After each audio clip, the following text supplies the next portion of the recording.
Hello, and welcome to the Stress and Distress in Dementia Webinar Series.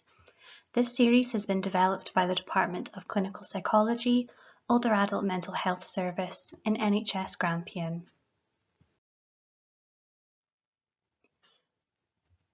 This module is an overview of dementia and stress and distress. What is dementia? Dementia is a neurodegenerative condition that affects the brain and progressively worsens over time.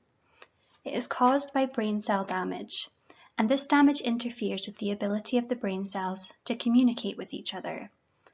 When brain cells cannot communicate normally, thinking, behaviour and feelings can be affected.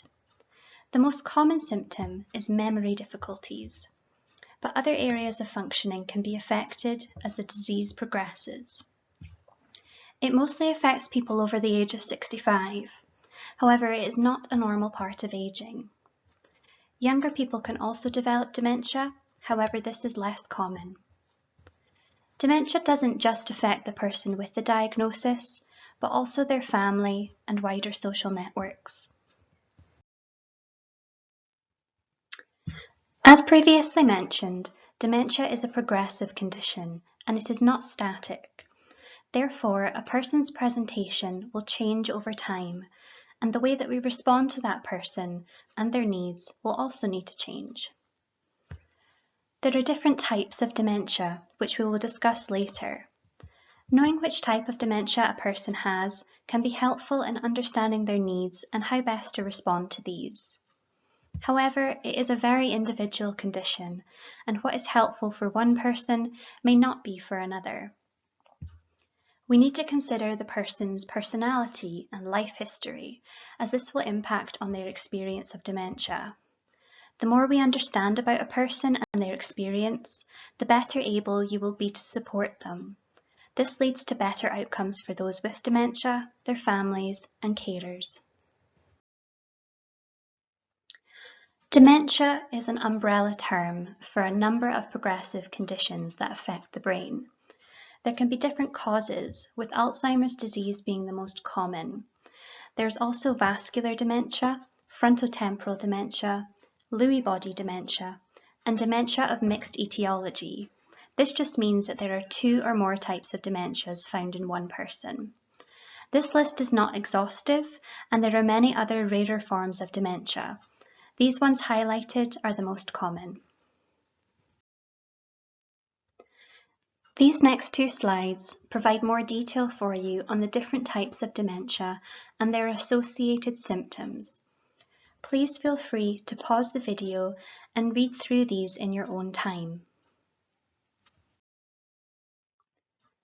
Again, please feel free to pause the video and read the slide at your own pace. As you can see, symptoms can vary depending on the type of dementia.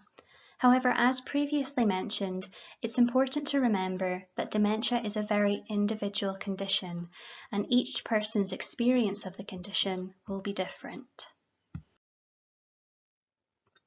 As you can see, there are quite a few symptoms covered in those previous two slides, but some of the most common ones that we might see in someone with dementia might be memory problems, problems with communication, language difficulties, changes in mood, difficulty problem solving, impaired judgment, confusion, and personality changes.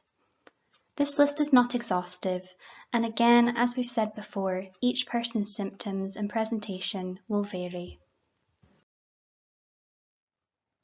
We now come on to talk about what distress in dementia is.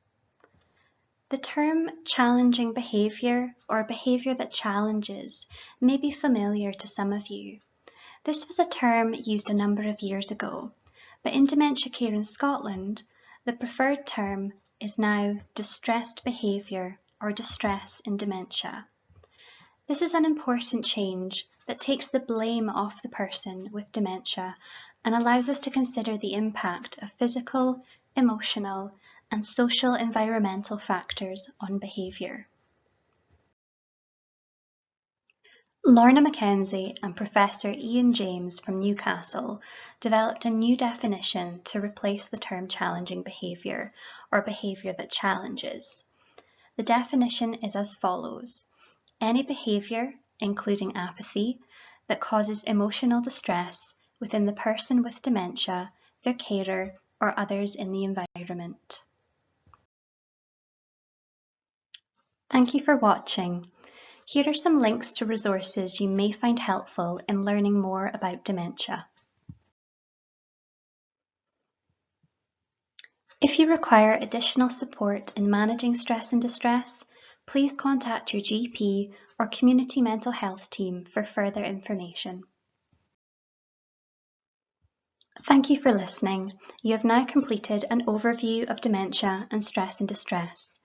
Please refer to our other videos to gain more of an understanding of stress and distress in dementia.